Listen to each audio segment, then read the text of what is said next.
কারো বিরুদ্ধে ধর্ম অবমাননার অভিযোগ উঠলে একজন মুসলমান হিসেবে আমাদের করণীয় কি? খুবই গুরুত্বপূর্ণ প্রশ্ন। প্রায় সময় আমরা সোশ্যাল মিডিয়াতে কিংবা অফলাইনে অনেকের ব্যাপারে শুনতে পাই, জানতে পাই যে তারা ধর্ম অবমাননা করেছে, আল্লাহ বা তার রাসূলকে গালি দিয়েছেন বা কোরআনকে অবমাননা করেছেন বা অন্য কোনো উপায়ে তিনি ধর্ম অবমাননা করেছেন।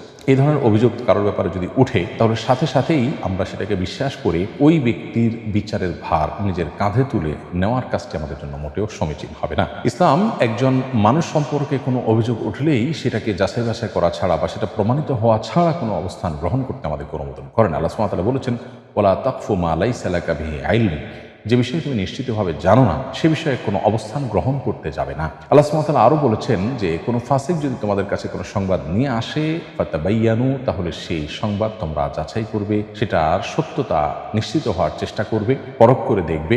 যদি না করো তাহলে সেক্ষেত্রে তোমরা অন্যের কথায় এমন কিছু করে বসতে পারো যেটা তোমাদেরকে ক্ষতির মুখে ফেলতে পারে।